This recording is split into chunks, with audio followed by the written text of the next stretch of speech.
കേന്ദ്ര ഗവൺമെന്റ് കൊടുക്കുന്ന അവർക്ക് കൊടുക്കുന്ന പ്രത്യേക റേഷൻ നിർത്തുമെന്നാണ് ഇപ്പോൾ സാമ്പത്തിക വിദഗ്ധരും സാമൂഹ്യ പ്രഗത്ഭരുമായിട്ടുള്ള ആളുകൾ, സാമൂഹ്യ രംഗത്ത് പ്രവർത്തിക്കുന്ന പ്രഗത്ഭരുമായിട്ടുള്ള ആളുകൾ കൊടുത്തിരിക്കുന്ന, സർക്കാരിനോട് കൊടുത്തിരിക്കുന്ന കത്തിൽ പറഞ്ഞിരിക്കുന്നു. മാനിഫെസ്റ്റോയിൽ പറഞ്ഞു, ഞങ്ങൾ അധികാരത്തിൽ വന്നാൽ 2500 രൂപയാക്കി സാമൂഹ്യ സുരക്ഷാ പെൻഷൻ ഉയർത്തും. 4.5 കൊല്ലം ഒന്നും ചെയ്യാതെ സർക്കാർ നാളെ അതീവ ദരിദ്രരില്ലാത്ത സംസ്ഥാനമാണ് കേരളം എന്നുള്ള ഒരു പ്രഖ്യാപനം നടത്തുകയാണ്. അതീവ ദരിദ്രരില്ലാത്ത ഒരു സംസ്ഥാനം ആയി കേരളം മാറുക എന്നത് അഭിമാനകരമായ കാര്യമാണ്. പക്ഷേ സർക്കാർ ഇപ്പോൾ ചെയ്യുന്നത് കള്ളക്കണക്ക് കൊണ്ട് കൊട്ടാരം പണിയാണ്. ഇരുട്ടുകൊണ്ട് ഓട്ടയടിക്കുന്ന ചെപ്പടി വിദ്യയാണ് സർക്കാർ ഇതിലൂടെ കാണിക്കുന്നത്. അതായത് അതീവ ദരിദ്രരില്ലാത്ത സംസ്ഥാനം എന്ന അവകാശവാദം തന്നെ തട്ടിപ്പാണ്. എന്താണ് അതിജീവനത്തിന് ആവശ്യമായ കാര്യങ്ങൾ? പ്രധാനം ഭക്ഷണം, പാർപ്പിടം, ആരോഗ്യം, വരുമാനം എന്നിവ ഇല്ലാത്തവരെയാണ് അതീവ ദരിദ്രരായിട്ട് കണക്കാക്കുന്നത്. ഇങ്ങനെയുള്ള ലക്ഷക്കണക്കിന് ആളുകൾ കേരളത്തിലുണ്ട്. ഇവരിൽ ചിലരെ മാത്രം, എന്ത് മാനദണ്ഡത്തിന്റെ പുറത്താണെന്ന് ആർക്കും അറിയില്ല, മാത്രം ഉൾപ്പെടുത്തി ഒരു പുതിയ ലിസ്റ്റ് ഉണ്ടാക്കി അവർക്ക് തന്നെ കുറച്ച് ആനുകൂല്യം കൊടുത്തിരിക്കുകയാണ്. ഇപ്പൊ 64,600 പേർക്കാം അല്ലെ ലിസ്റ്റ്. 64,000. ഈ മാനിഫെസ്റ്റോ ഉണ്ടായിരുന്നു LDFന്റെ. അതില് ഐറ്റം നമ്പർ 215 ഉണ്ട്. അതിൽ പറഞ്ഞിരിക്കുന്നത് കേരളത്തിൽ ഇന്ന് പരമദരിദ്രരായ കുടുംബങ്ങളുടെ എണ്ണം 4.5 ലക്ഷത്തിലധികം വരില്ല എന്നാണ്. ഇപ്പോൾ ആശ്രയ പദ്ധതിയിൽ, അതായത് AK ആന്റണി ഗവൺമെന്റിന്റെ കാലത്ത് ആരംഭിച്ച ആശ്രയ പദ്ധതിയിൽ 1.5 ലക്ഷം കുടുംബങ്ങളാണ് ഗുണഭോക്താക്കളായിട്ടുള്ളത്. ഇവരിൽ അർഹതയുള്ളവരെ എല്ലാവരെയും ഉൾക്കൊള്ളിച്ചുകൊണ്ട് 4.5 ലക്ഷം കുടുംബങ്ങളെ ഗുണഭോക്താക്കളായി തിരഞ്ഞെടുക്കും. CPMന്റെ മാനിഫെസ്റ്റോയിൽ പറഞ്ഞത് പരമദരിദ്രരായിട്ടുള്ള ആളുകൾ 4.5 ലക്ഷം കുടുംബങ്ങൾ കേരളത്തിൽ ഉണ്ടെന്നാണ്. ഈ പരമദരിദ്രരും അതീവ ദരിദ്രരും തമ്മിലുള്ള വ്യത്യാസം എന്താ? ഈ 4.5 ലക്ഷത്തിൽ നിന്ന് ഈ അതീവ ദരിദ്രരുടെ നമ്പർ 64,000 ആയി മാറിയത് ഏത് ചെപ്പടി വിദ്യയാണ്? അതാണ് ചോദ്യം. മാനിഫെസ്റ്റോയിൽ പറഞ്ഞിരിക്കുന്നു 4.5 ലക്ഷം പരമദരിദ്രർ കേരളത്തിലുണ്ടെന്ന്. അത് പ്രോജക്റ്റ് ആയപ്പോ അത് 64,000 പേരായിട്ട് ഈ പരമദരിദ്രർ അതീവ ദരിദ്രരായിട്ട് മാറിയിരിക്കുന്ന കാര്യമാണ്. രണ്ടാമത്തെ കാര്യം എന്ന് പറയുന്നത് സ്വന്തമായി ഭൂമിയും അതുപോലെ പ്രധാനമായ ഘടകം അതിദാരിദ്ര്യം, സ്വന്തമായ ഭൂമി, കെട്ടുറപ്പുള്ള ഭവനം, ഭക്ഷണം തുടങ്ങിയ കാര്യങ്ങളാണ്. ഇവിടെ ഏറ്റവും പ്രധാനപ്പെട്ടത് മന്ത്രി GR അനിൽ നൽകിയ അസംബ്ലിയിൽ തന്നെയുള്ള തന്ന മറുപടിയുണ്ട്. കേന്ദ്ര സർക്കാർ നിശ്ചയിച്ചിട്ടുള്ള മാനദണ്ഡ പ്രകാരം ദരിദ്രരിൽ അതിദരിദ്രരായിട്ടുള്ളവർക്കാണ് AAY കാർഡുകൾ നൽകിയിരുന്നത്. അന്നയോജന പദ്ധതി പ്രകാരം AY കാർഡ് കൊടുക്കുന്നത്, അതായത് ദരിദ്രരിൽ അതിദരിദ്രർ ആയിട്ടുള്ളവർ. അത് ഫുഡ് സെക്യൂരിറ്റി ആക്ട് പ്രകാരം കേരളത്തിൽ ഇപ്പോ AY വിഭാഗത്തിൽ എത്ര കാർഡാണുള്ളത് അറിയാം? 5,95,800 പേരുണ്ട്. ദരിദ്രരിൽ അതിദരിദ്രം കേരളത്തിലുണ്ട് 5,90,000 പേര്. അവരെല്ലാം ദാരിദ്ര്യ രേഖയിൽ നിന്നും ഈ അതീവ ദാരിദ്ര്യത്തിൽ നിന്നും മാറിയെങ്കിൽ കേന്ദ്ര ഗവൺമെന്റ് കൊടുക്കുന്ന അവർക്ക് കൊടുക്കുന്ന പ്രത്യേക റേഷൻ നിർത്തുമെന്നാണ് ഇപ്പോൾ സാമ്പത്തിക വിദഗ്ധരും സാമൂഹ്യ പ്രഗത്ഭരുമായിട്ടുള്ള ആളുകൾ, സാമൂഹ്യ രംഗത്ത് പ്രവർത്തിക്കുന്ന പ്രഗത്ഭരുമായിട്ടുള്ള ആളുകൾ കൊടുത്തിരിക്കുന്ന, സർക്കാരിനോട് കൊടുത്തിരിക്കുന്ന കത്തിൽ പറഞ്ഞിരിക്കുന്നത്. കാരണം ദരിദ്രരിൽ അതിദരിദ്രരായ ആളുകൾക്ക് ആണ് 5,95,000 പേരുണ്ട്. അവർക്ക് സൗജന്യമായിട്ട് ഭക്ഷണം കിട്ടിക്കൊണ്ടിരിക്കുകയാണ്, അരിയും ഗോതമ്പും കിട്ടിക്കൊണ്ടിരിക്കുക. അപ്പൊ അവരൊന്നും ഈ കൂട്ടത്തിൽ പെടില്ല. എന്നിട്ട് സർക്കാർ ഒരു ലിസ്റ്റ് ഉണ്ടാക്കിയിരിക്കുകയാണ് 64,000 പേരുടെ പേര്. അത് എവിടെ നിന്നാണ് അത് ഉണ്ടാക്കിയത്? എന്ത് മാനദണ്ഡം ഉപയോഗിച്ചാണ് അത് ചെയ്തിരിക്കുന്നത് എന്നാണ് വ്യക്തമാകുന്നത്. എന്താ മാനദണ്ഡം? ഇപ്പൊ 1.5 ലക്ഷം പേര് ആശ്രയ പദ്ധതിയിൽ ഉണ്ടായിരുന്നു. അത് അഗതികളായിട്ടുള്ള ആളുകളാണ്. അഗതികൾ, കാരണം ഒരു നിവൃത്തിയില്ലാത്ത, അതിനൊരു മാനദണ്ഡം ഉണ്ടായിരുന്നു ഉമ്മൻചാണ്ടി സർക്കാരിന്റെ കാലത്ത്. അഗതികൾ അഗതികളെയാണോ ഇവരെ അതീവ ദരിദ്രരെന്ന് പറയുന്നത്? അപ്പോഴും ആ 1.5 ലക്ഷം പേര് ഇവരുടെ ലിസ്റ്റിലില്ല. അഗതികളായിട്ടുള്ള ആളുകൾ പോലും, അതായത് പറഞ്ഞല്ലോ, ഭക്ഷണം കൊണ്ടുവന്നാൽ പാകം ചെയ്ത് കഴിക്കാൻ പോലും പറ്റാത്ത അഗതികളായി ഒറ്റപ്പെട്ട് ജീവിക്കുന്ന, ഒരു നിവൃത്തിയില്ലാത്ത മനുഷ്യരാണ് ആശ്രയ പദ്ധതിയിലുള്ളത്. അത് തന്നെ 1.5 ലക്ഷം പേരുണ്ട്. അതിൽ നിന്നും ഇവർ വെട്ടിച്ചുരുക്കി 64,000 പേരാക്കി. അപ്പൊ ഞങ്ങളുടെ ചോദ്യം ഇത്രയാണ്, പ്ലാനിംഗ് ബോർഡിനോട് ഒരു ചർച്ച ചെയ്തിട്ടുണ്ട്. പ്ലാനിംഗ് ബോർഡിന് എന്ത് റോളാണ് ഉണ്ടായിരുന്നത്? ഈ കേരളത്തിലെ സ്റ്റാറ്റിസ്റ്റിക്സ് ഡിപ്പാർട്ട്മെന്റിന് എന്ത് റോളാണ് ഉണ്ടായിരുന്നത്? എന്തായിരുന്നു ഇതിന്റെ ഒരു മെത്തഡോളജി? ഇത് സെലക്ട് ചെയ്യാൻ വേണ്ടിയിട്ടുള്ള മെത്തഡോളജി എന്തായിരുന്നു? 64,000 പേർക്ക് ആനുകൂല്യങ്ങൾ കൊടുക്കുന്നതിൽ ഒരു തെറ്റില്ല, അവർക്ക് എന്തെങ്കിലും സഹായങ്ങൾ കൊടുക്കും. എന്നിട്ട് ഈ പ്രഖ്യാപിച്ച 64,000 പേർക്ക് ഈ പറഞ്ഞിരിക്കുന്ന കാര്യങ്ങൾ കംപ്ലീറ്റ് ആയോ? എല്ലാവർക്കും വീടായോ? എല്ലാവർക്കും വീടായോ?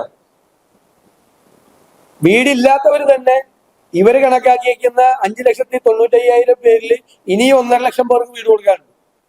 10 കൊല്ലം കൊണ്ട് ഇവർ ആകെ പണിതത് 4,60,000 വീടാണ്. ലൈഫ് മിഷനിൽ പണിതത്, ആകെ പണിത്. അത് തന്നെ 5,95,000 പേരുടെ പേരുണ്ട്, വേറെ ഉണ്ട്, അത് കൊടുത്തിട്ടില്ല.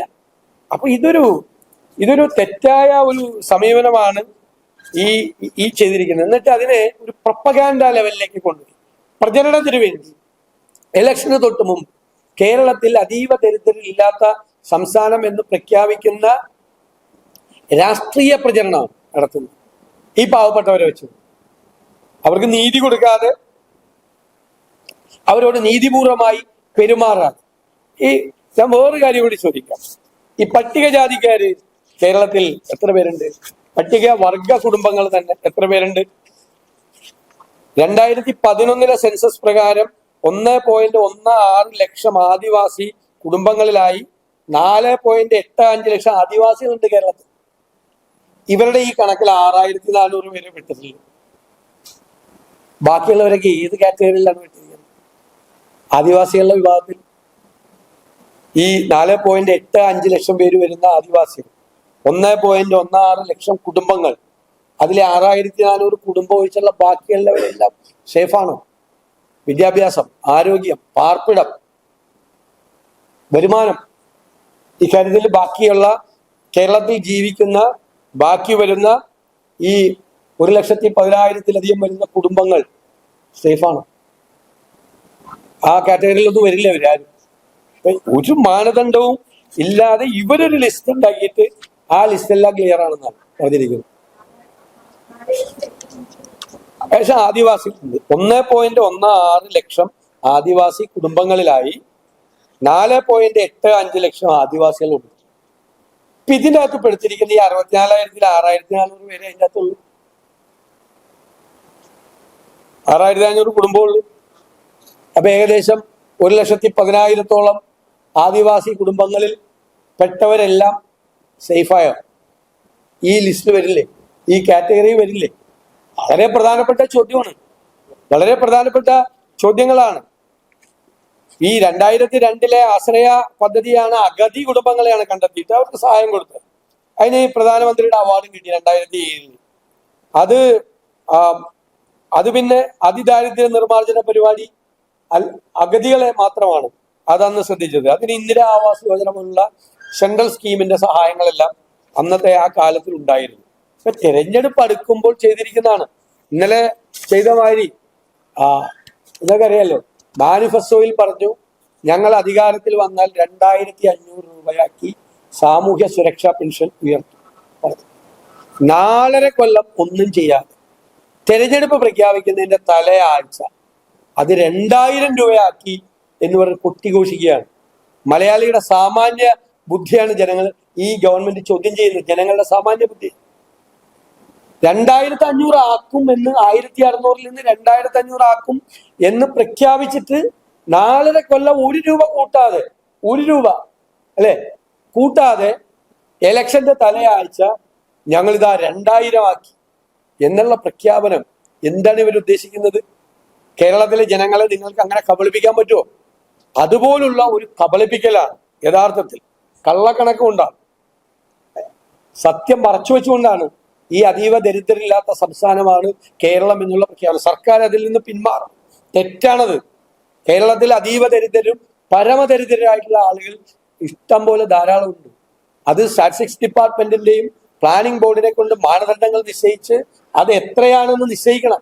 ഇതങ്ങനെ ഒരു അതാണ് ഞാൻ ചോദിച്ചത്, എന്ത് മെത്തഡോളജിയാണ്, എന്ത് രീതി ഉപയോഗിച്ചാണ് ഇങ്ങനെ അതൊന്നും പറയുന്നില്ലല്ലോ. എന്തായിരുന്നു മാനദണ്ഡം വേണ്ടേ ഇത് നിശ്ചയിക്കാൻ? അതിന് അപ്രൂവ്ഡ് ആയിട്ടുള്ള മാനദണ്ഡങ്ങൾ ഉണ്ടല്ലോ. അതൊന്നും ചെയ്യാതെ ലക്ഷക്കണക്കിന് ആളുകൾ ഈ കാറ്റഗറിയിൽ പെട്ടവർ പുറത്തു നിൽക്കുമ്പോൾ കേരളം അതീവ ദരിദ്ര രഹിത സംസ്ഥാനമായി എന്നുള്ള പ്രഖ്യാപനം തെറ്റാണ്, കള്ളപ്രചരണമാണ്. ഇതിൽ നിന്ന് പിന്മാറും.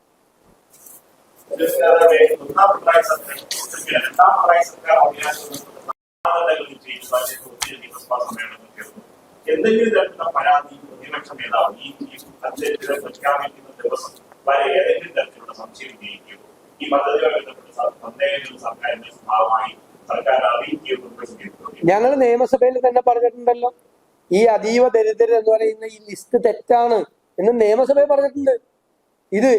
ഇത് അവസാന തെരഞ്ഞെടുപ്പിന് മുമ്പ് ഇങ്ങനെ ഒരു പ്രഖ്യാപനം. പിന്നെ ഏറ്റവും പാവപ്പെട്ടവർ ഞാൻ പറഞ്ഞല്ലോ, അവരെ സഹായിക്കണമെന്ന് ഞങ്ങൾ ഒരു എതിർപ്പ്. ഇപ്പൊ ഈ 1600 രൂപയുടെ പെൻഷൻ 2000 ആക്കിയതിനെ വരെ ഞങ്ങൾ എതിർത്തില്ല. ആർക്ക് എന്ത് സഹായവും പാവപ്പെട്ടവർക്ക് കൊടുക്കുന്നത് ഞങ്ങൾ അനുകൂലം. പക്ഷെ കേരളം മുഴുവൻ അതീവ ദരിദ്രരില്ലാത്ത സംസ്ഥാനമായി മാറി എന്ന് പറയുന്ന ആ കണക്കാണ്. ആ കണക്കിനെ ഞങ്ങൾ ഇതിനു മുമ്പ് വിമർശിച്ചിട്ടുണ്ട്. ആ കണക്കിനെ ഞങ്ങൾ നിയമസഭയിൽ വിമർശിച്ചിട്ടുണ്ട്. ഞാൻ റെക്കോർഡ് എടുത്ത് കാണിച്ചു തരാം. അത് ഞങ്ങൾ UDF പാർലമെന്ററി പാർട്ടി യോഗം രാവിലെ 8 മണിക്ക് വെച്ചിട്ടുണ്ട്. ഞങ്ങൾ യോഗം ചേർന്ന് തീരുമാനിക്കും.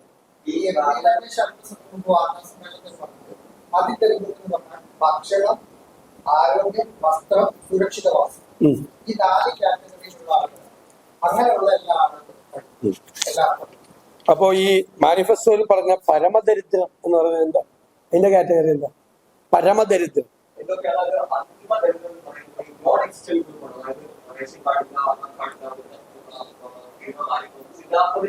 അത് അഗതികളായിട്ടുള്ള ആളുകൾ അത് തന്നെ 1.5 ലക്ഷം പേരുണ്ടായിരുന്നു.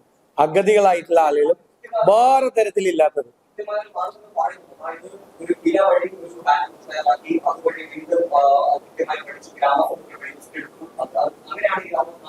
അത് യഥാർത്ഥത്തിലുള്ള അതീവ ദരിദ്രരായ ആളുകളെ മാറ്റി നിർത്തിക്കൊണ്ട്, അതാണ് ഞാൻ പറഞ്ഞത്, ഇരുട്ടുകൊണ്ട് ഓട്ടയടച്ച് എന്ന സംവിധാനമാണ്. അതിനൊരു പ്ലാനിങ്ങിന്റെ സപ്പോർട്ടില്ല, ഒരു സ്റ്റാറ്റിസ്റ്റിക്സ് ഡിപ്പാർട്ട്മെന്റിന്റെ സപ്പോർട്ടില്ല. അത് വളരെ പെരിഫറലായി ഉപരിതല സ്പർശിയായി തയ്യാറാക്കിയിരിക്കുന്ന ഒരു ലിസ്റ്റാണെന്നാണ്, അതാണ് ആരോപണം. സാധാരണ ഇത്തരം ലിസ്റ്റുകൾ തയ്യാറാക്കുന്നത് കണക്കുകളുടെ അടിസ്ഥാനത്തിലാണ്. ഇപ്പൊ കേന്ദ്ര ഗവൺമെന്റിന്റെ AAY കൊടുക്കുന്നത് മോസ്റ്റ് പുവർ എന്നാണ്. മോസ്റ്റ് പുവർ, ദരിദ്രരിൽ ദരിദ്രർ അവർക്കാണ്. ദരിദ്രരായിട്ടുള്ള ആളുകൾ പിന്നെയുണ്ട്, പല കാരണങ്ങൾ കൊണ്ട്.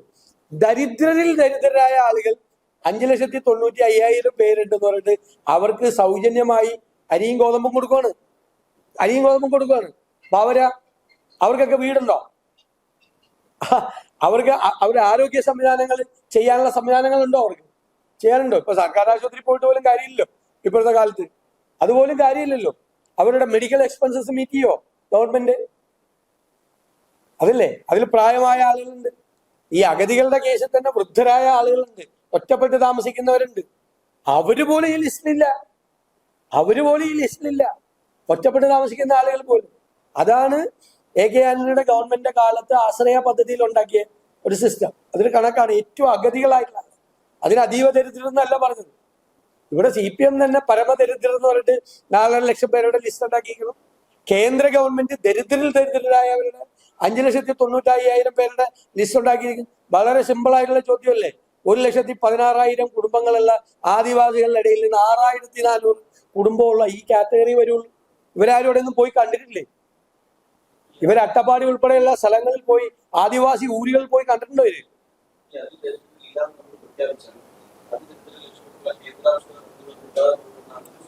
അങ്ങനെ അവര് ഇപ്പോ ഇത് കൊടുത്തിരിക്കുന്ന പ്ലാനിംഗ് ബോർഡിലെല്ലാം ഉണ്ടായിരുന്ന ആളുകളാണ് അത് കൊടുത്തിരിക്കുന്നത്.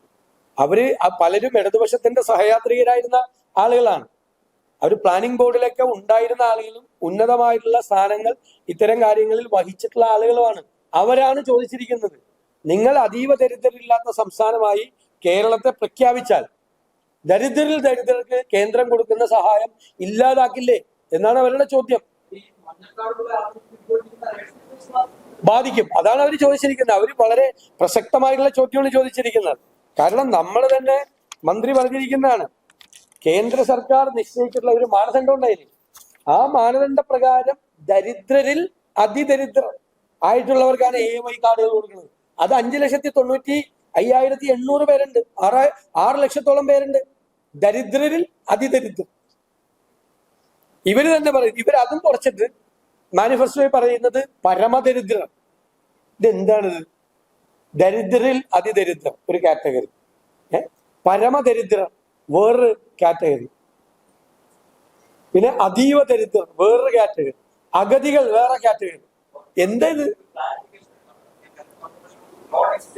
അല്ലല്ല, ആരാണ് ആ മാനദണ്ഡം നിശ്ചയിച്ചത്?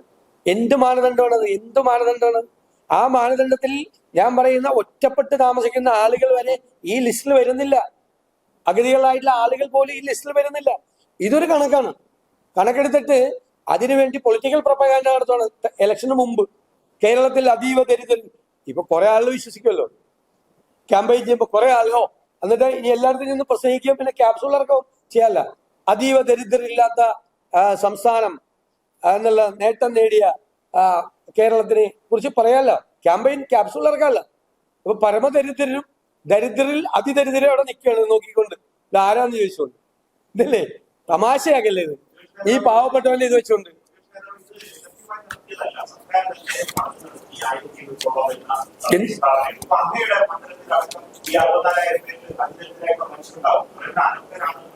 എന്ന് പറഞ്ഞ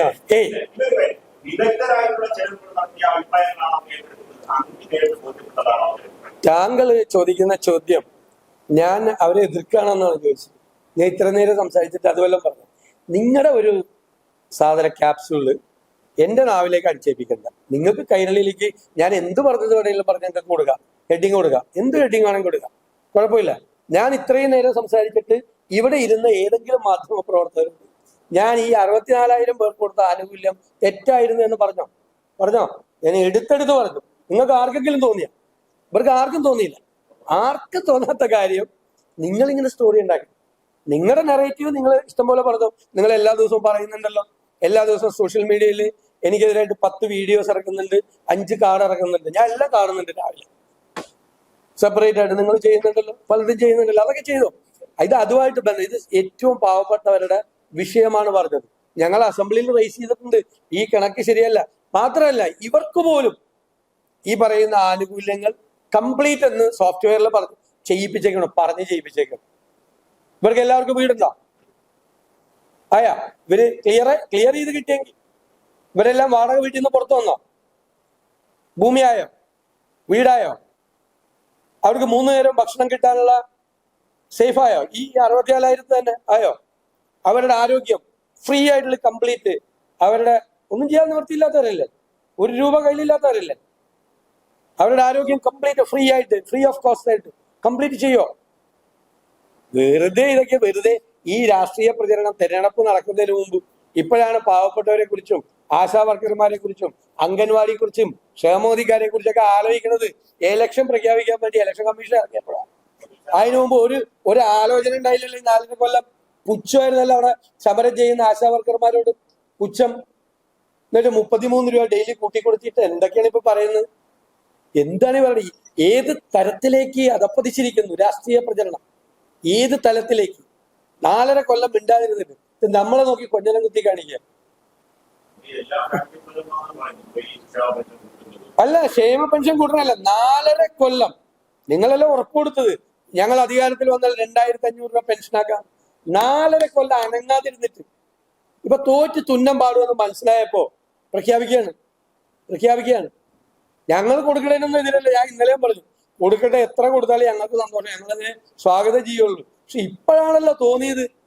ഇപ്പോ ഈ ഇലക്ഷൻ അടുത്ത ആഴ്ചയല്ലേ പ്രഖ്യാപിക്കാൻ പോകണം? അല്ല, അടുത്ത ആഴ്ച ഇലക്ഷൻ പ്രഖ്യാപിക്കാൻ പോകുമ്പോഴുള്ള ഈ തോന്നൽ അല്ല ഞങ്ങൾ പറയട്ടെ. നിങ്ങൾ സ്തുതിഗീതം മാത്രം പാടിയാൽ പോരല്ലോ. ഞങ്ങളുടെ റോള് വിദൂഷകരുടെ റോളല്ലല്ലോ.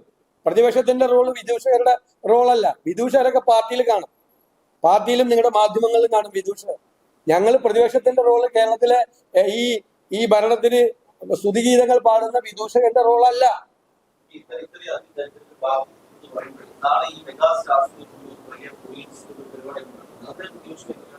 അല്ലല്ല, അതൊക്കെ ആളുകളെ കബളിപ്പിക്കുകയാണ്. ഞാൻ പറഞ്ഞല്ലോ, ഇത് ഈ നുണ പറഞ്ഞുകൊണ്ട് കൊട്ടാരം ഉണ്ടാക്കുകയാണ്, നുണ പറഞ്ഞുകൊണ്ട്. എന്നിട്ട് ഇപ്പോഴത്തെ കാലത്ത് ഈ PR സംവിധാനങ്ങളൊക്കെ ഉള്ളതിന്റെ മറവിൽ ഇതെല്ലാം ആളുകളെ തെറ്റിദ്ധരിപ്പിക്കാൻ വേണ്ടി ശ്രമിക്കുകയാണ്.